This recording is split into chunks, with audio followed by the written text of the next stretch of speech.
السلام علیکم ورحمۃ اللہ وبرکاتہ۔ اللہ کے نبی صلی اللہ علیہ وسلم نے فرمایا کہ ان الاسلام یہدم ما کان قبلہ وان الہجرۃ تہدم ما کان قبلها وان الحج یہدم ما کان قبلہ، کہ اسلام اپنے سے پہلے کی تمام گناہوں کو مٹا دیتا ہے۔ یعنی کوئی شخص اگر کافر ہوتا ہے اور اسلام قبول کر لیتا ہے تو اس کی تمام گناہوں کو اللہ رب العالمین اسلام قبول کرنے کے بعد معاف فرماتا ہے۔ اسی طرح سے ہجرت اپنے سے تمام پہلے کے گناہوں کو معاف کر دیتا ہے۔ انسان جب ہجرت کرتا ہے، اپنا ملک چھوڑ کر اسلام کی خاطر جاتا ہے، تو اس سے پہلے جتنی بھی اس کے گناہ ہوتے ہیں وہ اللہ رب العالمین اس کو معاف فرما دیتا ہے۔ وَأَنَّ الْحَجَّ يَهْدِمُ مَا كَانَ قَبْلَهُ، اسی طرح سے حج اس اپنے سے پہلے کے تمام گناہوں کو اللہ رب العالمین اس سے ختم کر دیتا ہے۔ یہ حدیث صحیح مسلم کی ہے اور یہ ایک لمبی حدیث کا ایک ٹکڑا ہے۔ پوری حدیث اس طرح سے ہے کہ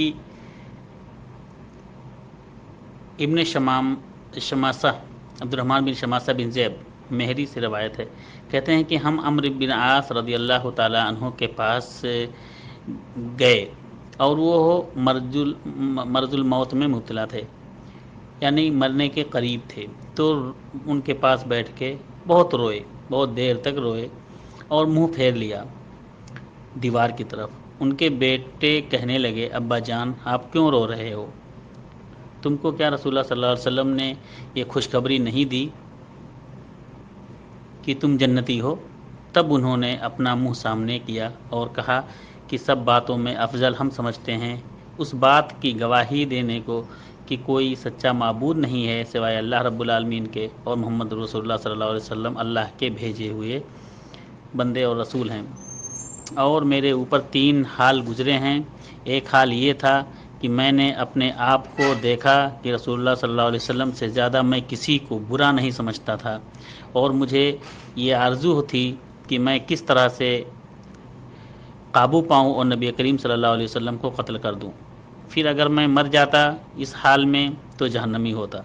دوسرا حال یہ تھا کہ اللہ رب العالمین نے اسلام کی محبت میرے دل میں ڈالی اور میں رسول اللہ صلی اللہ علیہ وسلم کے پاس آیا۔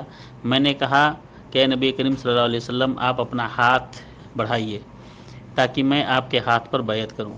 اللہ کے رسول صلی اللہ علیہ وسلم نے اپنا دایاں ہاتھ بڑھایا، میں نے اس وقت اپنا ہاتھ کھینچ لیا۔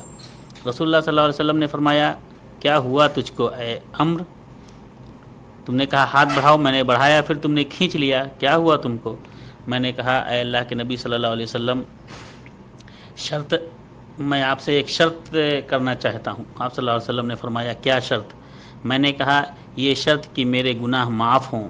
آپ صلی اللہ علیہ وسلم نے فرمایا، اے عمرو تو نہیں جانتا، اما علمت ان الاسلام یہدم ما کان قبلہ، کیا تو نہیں جانتا کہ اسلام اس سے پہلے کی تمام گناہوں کو مٹا دیتا ہے اور اسی طرح سے ہجرت تمام گناہوں کو گرا دیتی ہے۔ پھر رسول اللہ صلی اللہ علیہ وسلم سے زیادہ مجھ کو کسی سے محبت نہ تھی، یعنی جب یہ بات سنا تو پھر نبی کریم صلی اللہ علیہ وسلم سے زیادہ کسی سے مجھے محبت نہیں تھی۔ تو اے میرے بیٹو، اس وقت اگر میرا انتقال ہو گیا ہوتا کہ جب نبی کریم صلی اللہ علیہ وسلم سے زیادہ مجھے کسی سے محبت نہیں تھی تو میں جنتی ہوتا۔ اس کے بعد تیسرا مرحلہ یہ آیا نبی کریم صلی اللہ علیہ وسلم کے بعد کہ میں دنیا داری میں الجھ گیا، میں دنیاوی امور میں پڑ گیا، اور جو اس طرف جو میں گھبرا رہا ہوں اس وقت کہ جس کا مجھے حساب و کتاب دینا ہوگا، اب میں نہیں جانتا کہ میرے ساتھ کیا ہونے والا ہے۔ تو اس لیے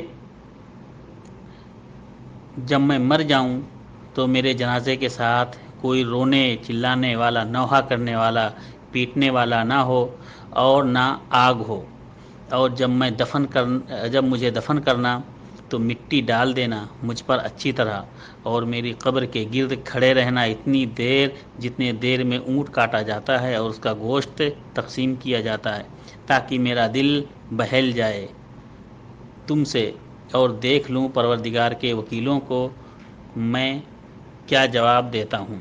یہ عمرو بن عاص رضی اللہ تعالیٰ عنہ کی حدیث کا خلاصہ ہے، جس میں اللہ کے نبی صلی اللہ علیہ وسلم نے یہ حدیث ذکر کی تھی۔ السلام علیکم ورحمۃ اللہ وبرکاتہ۔